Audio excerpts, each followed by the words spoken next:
വിനയനെ നിങ്ങൾ ഏതൊക്കെ രൂപത്തിൽ വേട്ടയാടിയിട്ടുണ്ട്?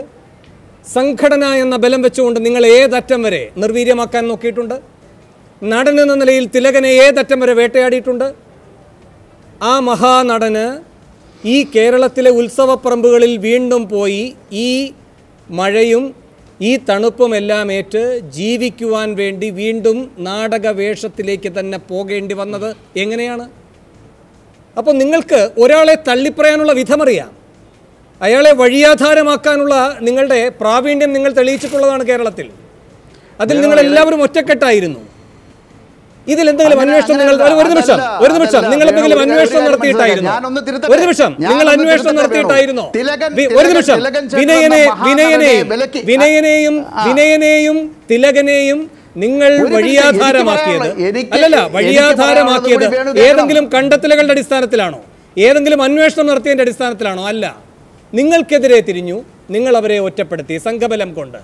അതിപ്പോ വന്ന് എവിടെ എത്തി?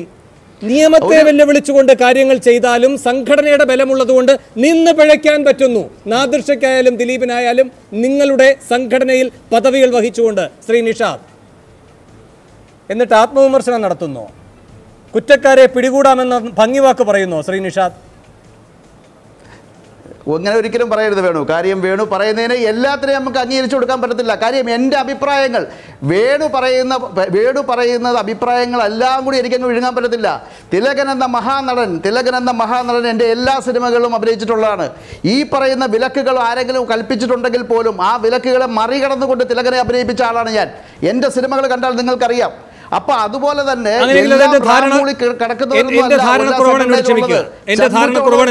നിൽക്കാം. വിനയന്റെ വിഷയം വേറെയാണ്. ആ വിനയന്റെ വിഷയത്തിൽ അഭിപ്രായം പറയാൻ ഞാനല്ല ആള്. എന്നെ സംബന്ധിച്ചോളം എൻ്റെ അടുത്ത് അഭിപ്രായം ചോദിക്കുമ്പോൾ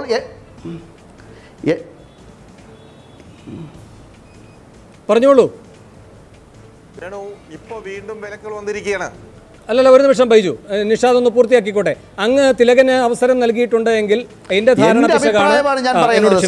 ഞാൻ സംഘടനയുടെ ഒരു എക്സിക്യൂട്ടീവ് കമ്മിറ്റി മെമ്പർ പോലും അല്ല, സംഘടനയുടെ ഒരു മെമ്പർ മാത്രമാണ്.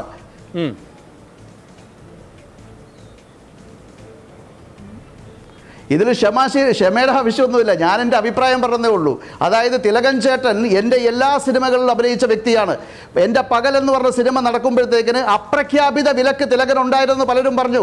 ആ വിലക്കുകളെ ഒന്നും ഞാൻ നോക്കിയിട്ടില്ല. അതിനെല്ലാം മറികടന്നുകൊണ്ടാണ് പൃഥ്വിരാജും തിലകനും അന്ന് എൻ്റെ സിനിമയിൽ അഭിനയിച്ചത്. അപ്പോൾ അത്തരം ഇത് സംഘടന എന്നെ ഇതുവരെ നിയന്ത്രിച്ചിട്ടില്ല. എൻ്റെ അടുത്ത് ഇന്നാളെ വെക്കലെന്നും പറഞ്ഞിട്ടില്ല, ഇന്നാളെ വെക്കണമെന്നും പറഞ്ഞിട്ടില്ല. അത് നമ്മളൊരു സ്റ്റാൻഡ് ഉണ്ടെങ്കിൽ, അത് എവിടെയാണെങ്കിലും നമ്മുടെ ശരികളിലൂടെ നടന്നിട്ടുണ്ടെങ്കിൽ നമ്മളെ ആർക്കും നിയന്ത്രിക്കാൻ പറ്റത്തില്ല. പിന്നെ ക്രിമിനൽ സ്വഭാവത്തിലുള്ളവർ ആരെങ്കിലും സംഘടനകളിൽ കയറിയിട്ടുണ്ടെങ്കിൽ അത് നമ്മുടെ കുഴപ്പമല്ല. അങ്ങനെ ഒരു ബുദ്ധിമുട്ടുണ്ടായിട്ടുണ്ടെങ്കിൽ അത് മനസ്സിലാക്കി കറക്റ്റീവ് ഫോഴ്സായിട്ട് അത് മാറ്റണമെന്നുള്ള അഭിപ്രായക്കാരനാണ് ഞാൻ. ഇപ്പോൾ ഇവിടെ നടന്നിരിക്കുന്നത് ഒരു ഗൂഢാലോചനയിൽ മാത്രം ഒതുക്കേണ്ടതല്ല. നമ്മൾ വിഷയത്തിൽ നിന്ന് മാറാതെ വിഷയത്തിൽ നിന്നുകൊണ്ട് സംസാരിക്കുക. സമഗ്രമായ ഒരു അന്വേഷണം.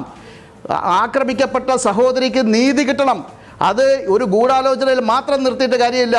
ആ ദൃശ്യങ്ങൾ വേറെ എവിടെയെങ്കിലും പ്രചരിപ്പിച്ചിട്ടുണ്ടോ എന്നു മുതലുള്ള എല്ലാ സംഭവങ്ങളും അന്വേഷിക്കണമെന്നുള്ളതാണ് എൻ്റെ വ്യക്തിപരമായ അഭിപ്രായം. ഇത് തന്നെയാണ് കേരളത്തിലെ പൊതുസമൂഹത്തിൻ്റെയും അഭിപ്രായമെന്ന് ഞാൻ വിശ്വസിക്കുന്നു.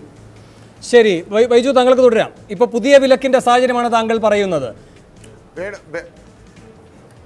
വേണോ, ഇപ്പോഴാ ഈ സംഭവങ്ങളെല്ലാം നടന്നുകൊണ്ടിരുന്നപ്പോൾ ഇപ്പോഴാ പുതിയൊരു വിലക്ക് വന്നിരിക്കുന്നു. ആർക്കാണെന്നറിയാമോ? അമൽ നീരദിനും അൻവർ റഷീദിനും. അവർ നിർമ്മിച്ച 2 സിനിമകൾ തിയേറ്ററിൽ റിലീസ് ചെയ്യാൻ പാടില്ലാത്രേ. ഇതാണ് ഇപ്പോഴത്തെ ഏറ്റവും വലിയ വിലക്കതാണ്. അതാരാ ചെയ്തിരിക്കുന്നത്? തിയേറ്റർ അസോസിയേഷനാണ് ചെയ്തിരിക്കുന്നത്. അതിൻ്റെ നേതാവ് ആരാണ്? ദിലീപാണ് അതിൻ്റെ നേതാവ്. അപ്പോൾ ഈ വിലക്കുകൾ ഇപ്പോൾ ഈ പുതിയ 2 യുവ സംവിധായകരിലേക്ക് വന്നിരിക്കുകയാണ്. അവർ നിർമ്മാതാക്കളോടായി. പിന്നെ നിഷാദ് പറഞ്ഞു ഒരു കാര്യത്തിനും മറുപടി പറഞ്ഞോട്ടെ. നിഷാദ് പറഞ്ഞു സംഘടനകളിൽ ചില ക്രിമിനലുകൾ കടന്നുകൂടിയിട്ടുണ്ട്. അത് സംഘടനകൾക്ക് അറിയാൻ പാടില്ല. പക്ഷേ ഇത് അറിഞ്ഞിട്ടും ഇതുവരെ തുടരാൻ അനുവദിക്കുന്നത് വളരെ കഷ്ടമാണ് നിഷാദെ. ഇത് സംഘടനയ്ക്ക് വളരെ വ്യക്തമായിട്ടറിയാം. ഇത്രയും കേസുകളിൽ പ്രതിയായ അല്ലെങ്കിൽ ഇത്രയും കേസുകൾ ഉണ്ടാക്കിയ പൾസർ സുനി വീണ്ടും സിനിമകളിൽ വർക്ക് ചെയ്യണമെന്നുണ്ടെന്നുണ്ടെങ്കിൽ, അതും ഫെഫ്ക മെമ്പർമാരുടെ സിനിമകളിൽ വർക്ക് ചെയ്യണമെന്നുണ്ടെന്നുണ്ടെങ്കിൽ ഇത് അറിയാതെയല്ല, ഇത് അറിഞ്ഞുകൊണ്ട് തന്നെയാണ് വർക്ക് ചെയ്തത്. അയാളെ കൊണ്ട് നിങ്ങൾക്ക് ആവശ്യമുണ്ട്, നിങ്ങളുടെ സംഘടനയിൽ നിഷാദിന് ആവശ്യമുണ്ടെന്നല്ല പറഞ്ഞത്. നിങ്ങളുടെ സംഘടനയിലെ പല സംവിധായകർക്കും പല നിർമ്മാതാക്കൾക്കും, അതങ്ങനെ ഒറിജിനൽ നിർമ്മാതാവ് ആണെങ്കിലല്ലേ കുഴപ്പമുള്ളൂ. വല്ലവരുടെയും കാശ് വെച്ച് ഈ പണ മാഫിയ വന്നിട്ട്, ഈ ഗുണ്ട മാഫിയകൾ വന്നിട്ട് നിയന്ത്രിക്കുന്ന ഒരു മേഖലയായി മാറിയില്ലേ? അങ്ങനെയുള്ളവർക്ക് ഇവരെ പോലുള്ളവരെ സംരക്ഷിച്ചേ മതിയാകൂ. ആ സംരക്ഷിച്ചതിന്റെ ഫലമാണ് ഇന്ന് നമ്മൾ ഇവിടെ നിന്ന് ചർച്ച ചെയ്യേണ്ടി വരുന്നത്. അതുകൊണ്ടാണ് ഒരു പെൺകുട്ടിക്ക് ഒരു മെഴുകുതിര വില പോലും കൊടുക്കാതെ ക്രിമിനൽ ബാക്ക്ഗ്രൗണ്ട് ഉള്ളവർ പലരും നിങ്ങളുടെ കൂടെയും ഉണ്ടെന്നുള്ള കാര്യം മറക്കരുത്. ശരി ശരി, ആ അത്തരം അംഗീകാരങ്ങളുടെ തൂവലുമായി രണ്ട് വശത്തായി ശ്രീ ബൈജുവും ശ്രീ നിഷാദും ഇരിക്കുന്നതിൽ ഞങ്ങൾക്കാർക്കും ഒരു പരാതിയുമില്ല. പന്തികേട് നിങ്ങൾ തന്നെ മനസ്സിലാക്കുന്നത് നന്നായിരിക്കും.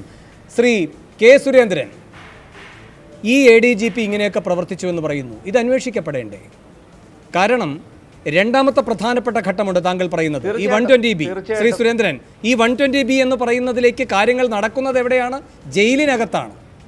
ഈ കത്തെഴുതുന്നതും ഈ സിം അകത്തേക്ക് കടത്തപ്പെടുന്നതും ഈ ഫോൺ അകത്തേക്ക് എത്തുന്നതും ഇതെല്ലാം ചെയ്യുന്നതുമൊക്കെ ജയിലിനകത്ത് നിന്നാണ്. ജയിലിൻ്റെ റിപ്പോർട്ടുണ്ട്. എന്താണ്? പുറത്തു വെച്ചാണ് ഫോൺ കിട്ടിയത്. കോടതിയിലേക്ക് പോകുന്ന വഴിയിൽ പുറത്തു നിന്നാണ് പൾസർ സുനി ഇവരെയൊക്കെ വിളിച്ചിട്ടുള്ളത്. എന്ന് വെച്ചാൽ ജയിലധികൃതർക്ക് ഒരു പിഴവും സംഭവിച്ചിട്ടില്ല എന്ന്. ഇങ്ങനെയാണ് ഓരോരുത്തർ അവരുടേതായ ഉത്തരവാദിത്തത്തിൽ നിന്ന് ഒഴിയുന്നത്. ഇതുതന്നെയാണ് ഈ തൃശ്ശൂരിലെ ക്ലബിലെ ലൊക്കേഷനുമായി ബന്ധപ്പെട്ട ഉത്തരവാദിത്തം പറയേണ്ട ആളുകളെല്ലാം പറയുന്നത്. അവർ പിന്നെ പ്രതിരോധത്തിലായതുകൊണ്ടാണെന്ന് പറയാം. ഇവിടെ എല്ലാവരും ഒഴിയുകയാണ്. പക്ഷേ എന്നാൽ നേരത്തെ ശ്രീ ആഷി ചൂണ്ടിക്കാട്ടിയതുപോലെ പോലീസിന് തുടർന്നുള്ള അന്വേഷണത്തിലേക്ക് പോകാനുള്ള വലിയ തുമ്പായി ഇത് വരികയും ചെയ്തു. അങ്ങനെ വരുമ്പോൾ പോലും ഇത്ര വലിയ നിയമലംഘനങ്ങൾ ജയിലിനകത്ത് വെച്ച് നടന്നു. അതിന് സാഹചര്യം ഒരുക്കിയവർ സംരക്ഷിക്കപ്പെടണോ? ഇന്ന് പുറത്തേക്ക് വരുമ്പോൾ അതിനെ എങ്ങനെ നേരിടാമെന്ന് ഇപ്പോൾ ആരോപണത്തിന് വിധേയരായിരിക്കുന്ന ആളുകളെ പറഞ്ഞു പഠിപ്പിക്കാൻ ഒരു ADGP വരുന്നു എന്ന വിവരം പുറത്തു വരുന്നു. അത് പരിശോധിക്കപ്പെടേണ്ടതും അന്വേഷിക്കപ്പെടേണ്ടതുമല്ലേ? തീർച്ചയായിട്ടും വേണം. രണ്ട് കാര്യങ്ങൾ പൂർത്തിയാക്കാൻ അങ്ങനെ അനുവദിക്കണം. ഒന്ന്, ADGP തച്ചങ്കരിയുമായി ബന്ധപ്പെട്ടിട്ടുള്ളതാണ്. തച്ചങ്കരിയെ സംബന്ധിച്ച് 18ഓളം സുപ്രധാനമായിട്ടുള്ള ഫയലുകൾ മോഷണം നടത്തിയ ഒരാളാണെന്ന് പരസ്യമായിട്ട് ഇപ്പോൾ ആരോപണം വന്നിരിക്കുകയാണ്. മാത്രമല്ല, അദ്ദേഹത്തിൻ്റെ പേരിൽ വ്യാജ പാസ്പോർട്ടുകൾ ഉണ്ടായിരുന്ന കേസുണ്ട്. അദ്ദേഹം അനധികൃതമായി സർവീസ് ചട്ടങ്ങൾ ലംഘിച്ചുകൊണ്ട് വിദേശത്ത് പോയ ആളാണ്. അദ്ദേഹം അനധികൃതമായിട്ട് വിദേശത്ത് നിന്ന് ഇലക്ട്രോണിക് ഗുഡ്സ് കടത്തിയതിൻ്റെ പേരിൽ കേസുള്ള ആളാണ്. അദ്ദേഹം ഒരു ഷെഡി ക്യാരക്ടറാണ്. ഞാൻ വേണമെങ്കിൽ ഒരു ബോൺ ക്രിമിനൽ എന്ന് പറയും. അങ്ങനെയുള്ള ഒരു പോലീസ് ഉദ്യോഗസ്ഥനെ എങ്ങനെ ഇതിന്റെ തലപ്പത്ത് ഇപ്പോൾ പിണറായി വിജയൻ ഇരുത്തി എന്നുള്ള ചോദ്യം വളരെ പ്രധാനപ്പെട്ടതാണ്. മറ്റൊന്ന്, ഇവിടെ നമ്മൾ ആരും കാണാതെ പോകുന്ന ഒരു പ്രധാന വിഷയമുണ്ട് വേണു. ഈ സംഭവത്തിലൂടെ എന്താണ് വെളിച്ചത്ത് വരുന്നത്? ഇവിടെ ഒരു സിനിമാ ലോകത്ത്, മലയാള സിനിമാ ലോകത്ത് അതിശക്തമായിട്ടുള്ള ഒരു അണ്ടർ വേൾഡ് ഉണ്ട്. നമുക്ക് വേണമെങ്കിൽ അതിനെ മേക്കപ്പ് ഇട്ട അധോലോകം എന്ന് വിളിക്കാം. ആ അധോലോകത്തിന് ഇവിടുത്തെ രാഷ്ട്രീയ നേതാക്കന്മാരും അവരുടെ മക്കളുമായിട്ട് ബന്ധമുണ്ട്. ഇവിടുത്തെ റിയൽ എസ്റ്റേറ്റ് മാഫിയകളുമായിട്ടുള്ള ബന്ധമുണ്ട്. ഇവിടുത്തെ കള്ളപ്പണ ലോബിയുമായിട്ടുള്ള ബന്ധമുണ്ട്. ആ ബന്ധങ്ങളെല്ലാം സർക്കാരിന്റെ സഹായത്തോടു കൂടിയാണ്, പോലീസിന്റെ സഹായത്തോടു കൂടിയാണ് ഇത്രയും കാലം അവർ മൂടിവെച്ച് ഈ കാര്യങ്ങളെല്ലാം നടത്തിയത്. ഒടുക്കം ഗത്യന്തരമില്ലാതെയാണ് പോലീസിന് ഇപ്പോൾ ഇടപെടേണ്ടി വന്നത് എന്ന് പറഞ്ഞാൽ അത് തെറ്റാണെന്ന് ആർക്കും നിഷേധിക്കാൻ കഴിയില്ല. കാരണം ഇവിടെ നടക്കുന്ന ഓരോ സംഭവങ്ങളും നിങ്ങൾ നോക്കൂ. ജയിലിനകത്ത് എങ്ങനെയാണ് ഈ ക്രിമിനലുകൾക്ക് ഇതുപോലെ ഫോൺ ഉപയോഗിക്കാൻ കഴിഞ്ഞത്? അവർക്ക് എങ്ങനെയാണ് കത്തയക്കാൻ കഴിയുന്നത്, ആശയവിനിമയം നടത്താൻ കഴിയുന്നത്? അവരെ ആരാണ് സഹായിക്കുന്നത്? നാദിർ ഷാ എന്ന് പറയുന്ന ഒരു സംവിധായകന് ജയിലിൽ കിടക്കുന്ന ഒരു ക്രിമിനലിനോട് എങ്ങനെയാണ് ഫോണിൽ സംസാരിക്കാൻ കഴിയുന്നത്? ഇതെല്ലാം വെളിച്ചത്ത് കൊണ്ടുവരുന്നത് ഈ അധോലോക സംഘങ്ങൾക്ക് നമ്മുടെ നാട്ടിലുള്ള എല്ലാ ക്രിമിനൽ സംഘങ്ങളുമായിട്ട് ബന്ധമുണ്ട് എന്നുള്ളതാണ്. അതുകൊണ്ട് ഇതിന് സമഗ്രമായിട്ടുള്ള ഒരു അന്വേഷണമാണ് വേണ്ടത്. ഇവിടെ ഈ പിണറായി വിജയന്റെ പോലീസ് അന്വേഷിച്ചാൽ ഇതെല്ലാം വെളിച്ചത്ത് വരുമെന്നുള്ളത് മൗഢ്യം മാത്രമാണ്. ഇത് പഴയൊരു ചാരക്കേസ് പോലെ, സോളാർ കേസ് പോലെ എല്ലാം കേരളത്തിൽ മാറാനാണ് സാധ്യത. അതുകൊണ്ട് ഇതൊരു കേന്ദ്ര ഏജൻസി അന്വേഷിക്കേണ്ട കേസാണ് എന്ന് പറഞ്ഞു വെക്കാനാണ് ഞാൻ താല്പര്യപ്പെടുന്നത്. ശരി, ഞാൻ ഇടവേളയിലേക്ക് പോകാൻ. ഇടവേളയ്ക്ക് ശേഷം അതിഥികളിലേക്ക് തിരികെ എത്താം.